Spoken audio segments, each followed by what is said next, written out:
बच्चों good morning. कैसे हो आप सब। आज की तारीख है 8 फरवरी 2024। आज के करंट अफेयर क्वेश्चन और ललन टॉप प्रश्नों में आप सभी का स्वागत है। यह current affair question Kumar Gaurav sir के करंट अफेयर से लिया गया है, जो कि हम 20 से 25 मिनट में पूरी क्लास को व्याख्या सहित और साथ में ललन टॉप प्रश्नों को भी कंप्लीट कर लेते हैं। तो बिना टाइम वेस्ट किए हुए शुरू करते हैं आज के अपने महत्वपूर्ण करंट अफेयर 8 फरवरी 2024 के, जो कि दैनिक समसामयिक सभी प्रतियोगी परीक्षाओं के लिए अति महत्वपूर्ण प्रश्न है। आज का पहला करंट अफेयर प्रश्न है, WHO के ग्लोबल कैंसर बर्डन रिपोर्ट के अनुसार वर्ष 2022 में किस कैंसर के सर्वाधिक मामले दर्ज हुए हैं। तो ग्लोबल कैंसर बर्डन रिपोर्ट यह कौन जारी करता है? तो यह WHO के द्वारा जारी किया जाता है। इस रिपोर्ट में बताया गया है कि 2022 में किस कैंसर के सर्वाधिक मामले दर्ज किए गए हैं, यानी फेफड़े का कैंसर, महिला स्तन कैंसर, कोलोरेक्टल कैंसर या प्रोस्टेट कैंसर। तो आपका सही जवाब हो जाएगा ऑप्शन ए।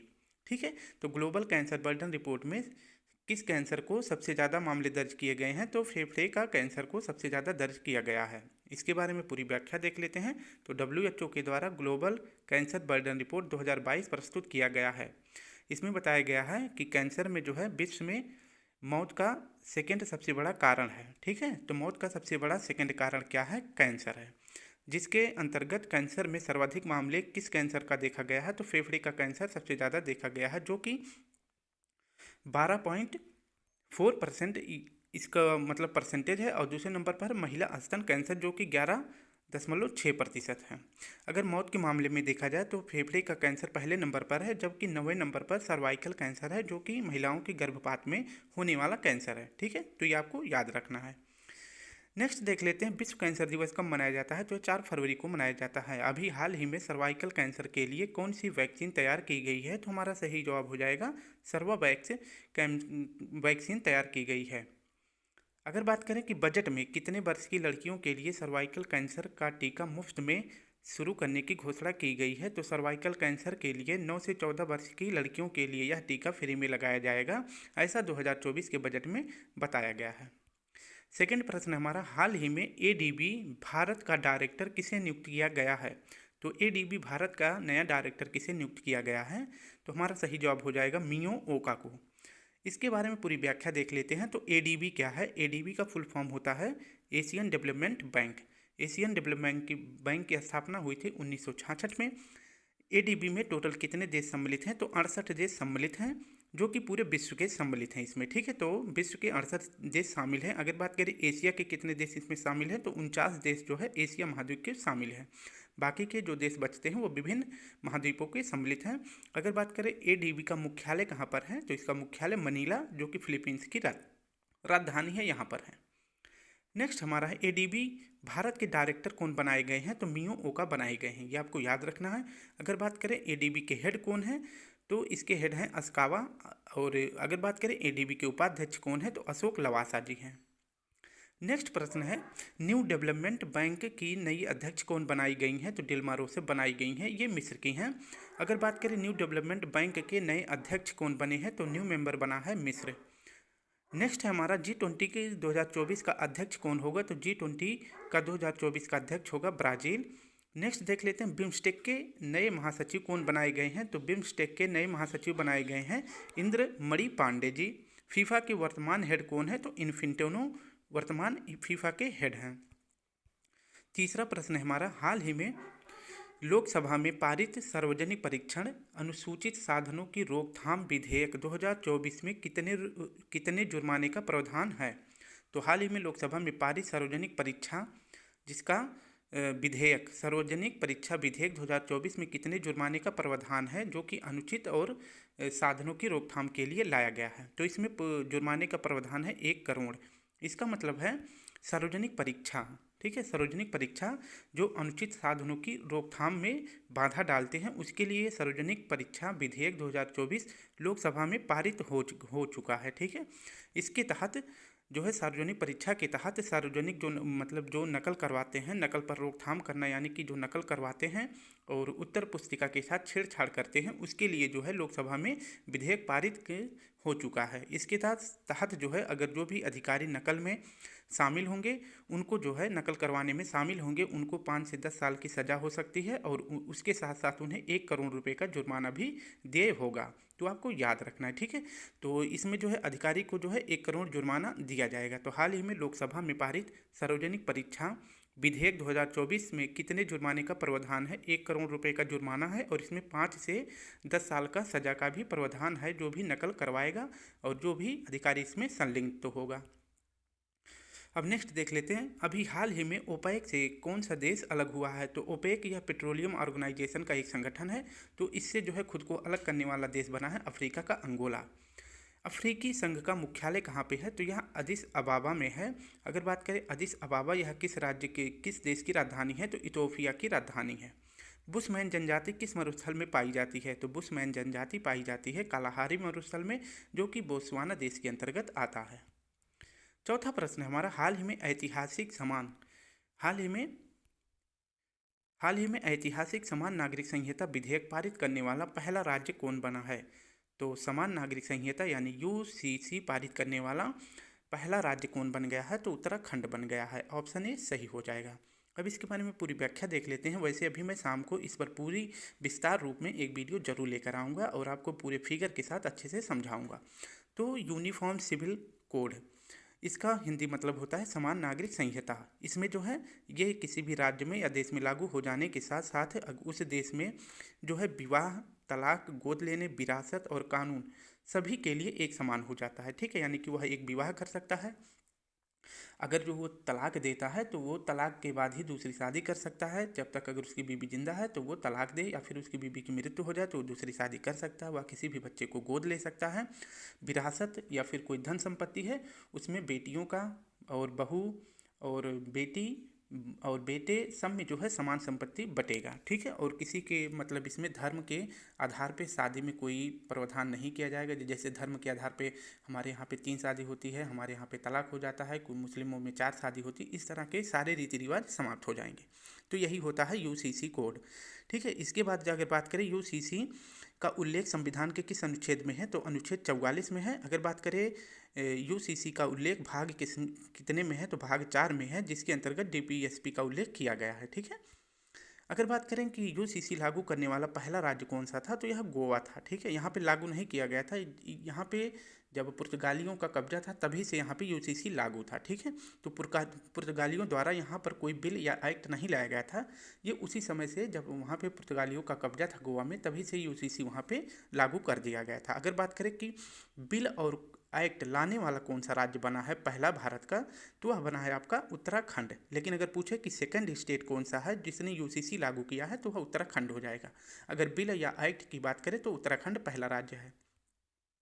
अगर बात करें यूसीसी लागू करने वाला उत्तराखंड पहला है, इसने कौन सी समिति की सिफारिश पर यूसीसी का गठन किया था? तो समिति का नाम है जस्टिस रंजना देसाई की अध्यक्षता में एक उत्तराखंड ने एक समिति की अध्यक्षता मतलब यूसीसी के लिए एक समिति की गठित किया था, ठीक है।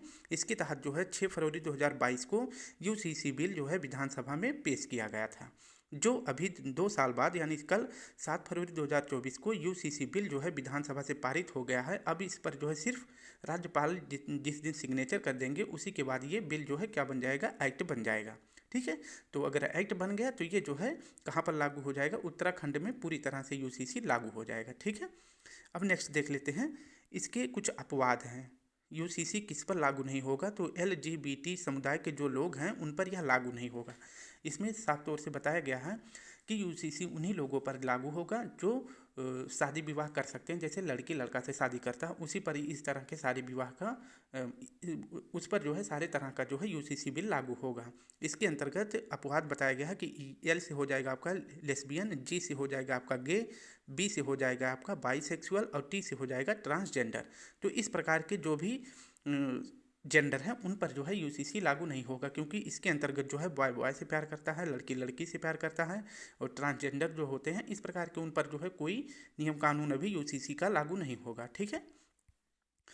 5वां प्रश्न देख लेते हैं, हाल ही में FAO और WHO की मसालों और पाक जड़ी बूटियों पर कोडेक्स समिति का 7वां सत्र कहाँ आयोजित होगा? तो WHO और FAO की एक समिति है जिसका नाम है मसालों और पाक मतलब शुद्ध जड़ी बूटियों पर जो कोडेक्स समिति का 7वां सत्र होना है, इसका आयोजन कहाँ पे किया जाएगा? तो हमारा सही जवाब हो जाएगा कोच्चि में। ऑप्शन सी सही हो जाएगा। अब इसके बारे में पूरी व्याख्या देख लेते हैं। तो कोडेक्स समिति किसकी समिति है? तो कोडेक्स समिति किसकी समिति है? तो FAO और WHO की यह समिति है। इस समिति में जो है किसका उल्लेख किया गया है? तो इसमें जो है यह समिति किसकी होती है? तो मसालों और जड़ी बूटियों की यह समिति है, जिसका आयोजन कहाँ? केरल के कोच्चि में किया जाएगा। अगर बात करें कोडेक्स समिति की स्थापना कब की गई थी FAO और WHO के द्वारा? तो 2013 में की गई थी। अगर अब हम बात करें कि WHO की स्थापना कब की गई थी? तो 7 अप्रैल 1948 को किया गया था। WHO का हेडक्वार्टर कहाँ है? जिनेवा में। और वर्तमान में WHO के हेड हैं डॉक्टर टेड्रोस। अब हम देख लेते हैं FAO का अगर बात करें स्थापना कब की गई थी? तो 16 अक्टूबर 1945 को किया गया था। इसका हेडक्वार्टर है रोम, इटली में। और इसके वर्तमान FAO के वर्तमान हेड कौन है? तो क्यू डोंगे जी हैं। ये भी आपको याद रखना है। तो मसालों का और जड़ी बूटियों की समिति, जो कि FAO और WHO की समिति, कोडेक्स समिति के आधार पर इसकी समिति कहाँ पर होने वाली है? तो यह कोच्चि में, केरल में होगा। नेक्स्ट देख लेते हैं ग्लोबल फिनटेक समिट कहाँ पर अभी हाल ही में हुई है? तो मुंबई में। विश्व मसाला कॉन्फ्रेंस अभी हाल ही में कहाँ हुआ? तो ये भी मुंबई में। अंतर्राष्ट्रीय ओलंपिक समिति का 141वां सत्र कहाँ पर इसका आयोजन हुआ है? तो मुंबई में।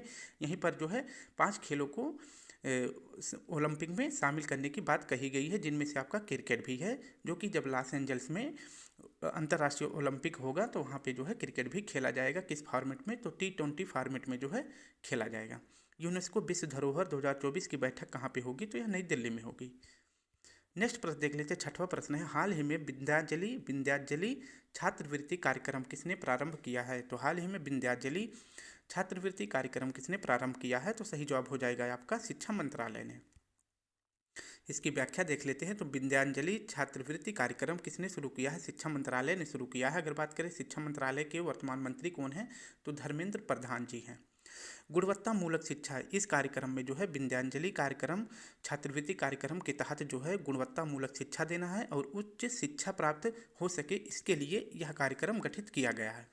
इसके अंतर्गत बताया गया है कि जो भी छात्र में क्षमता है, यानी कि पढ़ने लिखने में अच्छे हैं लेकिन वो किसी कारणवश या साधनहीन मेधावी छात्रों के लिए इसमें छात्रवृत्ति भी दी जाएगी। यानी जो छात्र पढ़ने लिखने में तेज हैं लेकिन वो पैसे की वजह से आगे नहीं पढ़ सकते हैं, तो उनको जो है विंध्याचली छात्रवृत्ति कार्यक्रम के तहत उन्हें छात्रवृत्ति भी दी जाएगी, ताकि वो अपने आगे की पढ़ाई को जारी कर सकें। तो इस प्रकार का कार्यक्रम अगर बात करें विंध्याचली कार्यक्रम किसने शुरू किया है? तो शिक्षा मंत्रालय ने शुरू किया है, आपको याद रखना है। PM श्री योजना में श्री का फुल फॉर्म, PM श्री योजना में जो है श्री का फुल फॉर्म क्या है? तो श्री का फुल फॉर्म पहले आप देखेंगे SHRI, इसका फुल फॉर्म होगा SH से आपका हो जाएगा स्कूल फॉर राइजिंग इंडिया, यह श्री का फुल फॉर्म है। राष्ट्रीय शिक्षा नीति 2020 किस समिति की सिफारिश पर आई थी?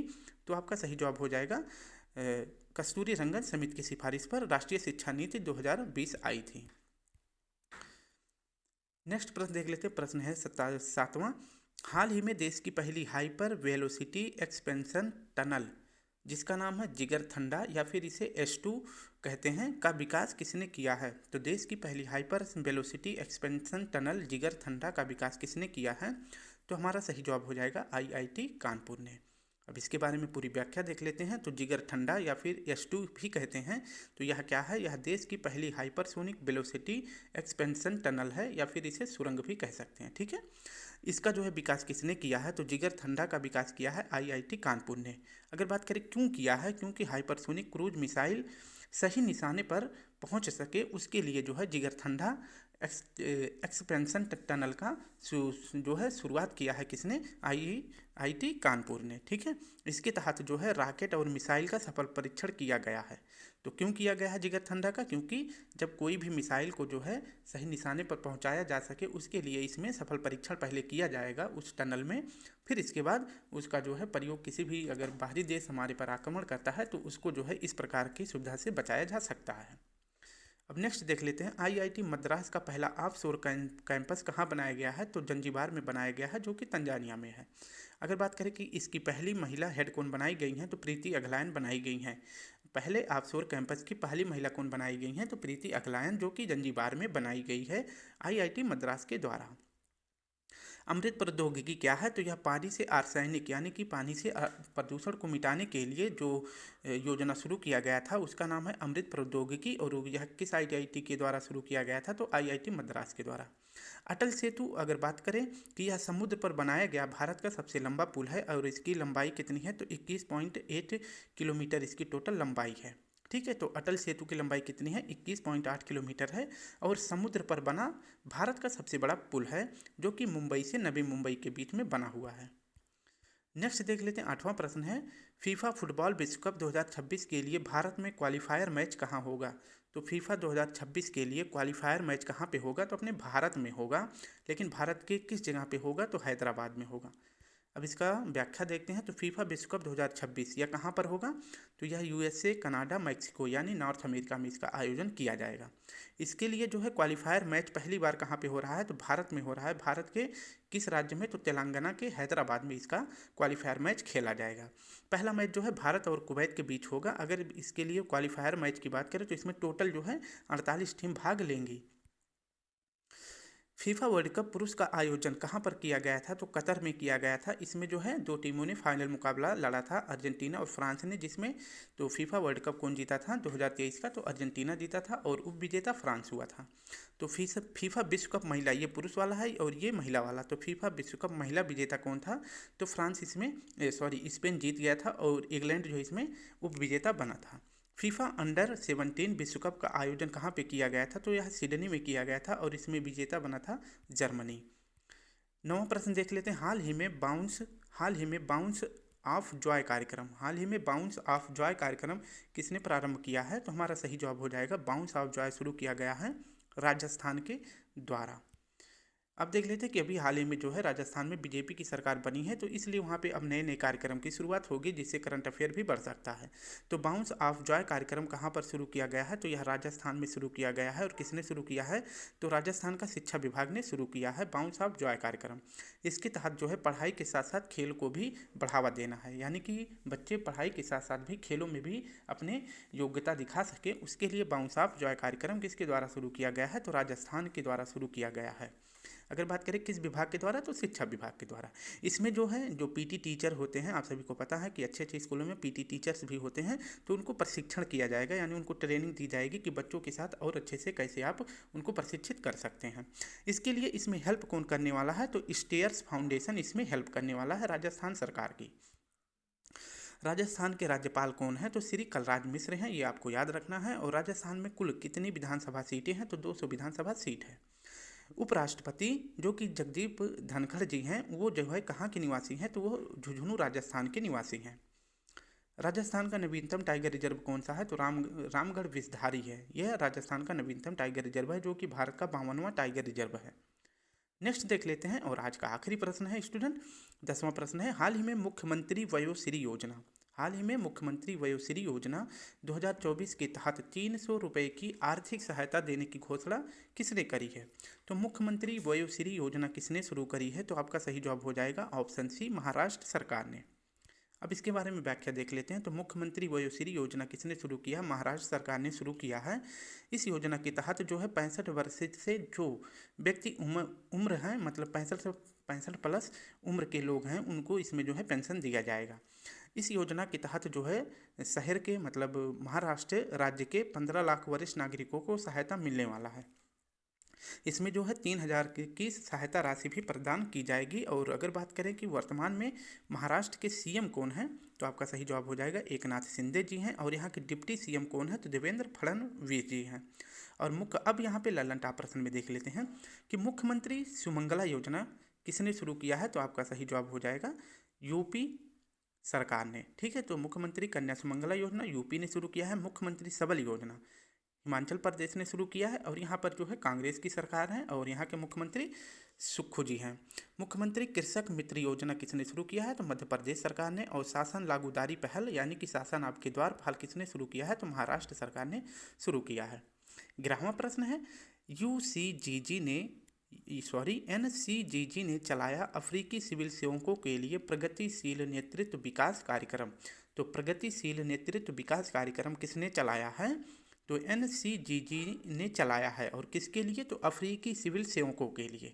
तो स्टूडेंट इस प्रकार से हमने अपने 10 क्वेश्चन और साथ में लल्लन टॉप प्रश्न व्याख्या भी अच्छी तरह से देख लिया है। वीडियो तो मुझे पता है कि वीडियो में जल्दी जल्दी पढ़ाता हूँ, इस वजह से अगर आप सभी को थोड़ा भी फास्ट लगे तो आप वीडियो को पॉज करके एक बार पूरा जो मैं जिस तरह से लिख रखा हूँ उसको आप भी देख सकते हैं, और नहीं तो आप इसका PDF ले लेंगे, आप एक बार फिर से रिवीजन कर लेंगे तो और आराम से करेंगे तो आपको पूरा क्लियर हो जाएगा।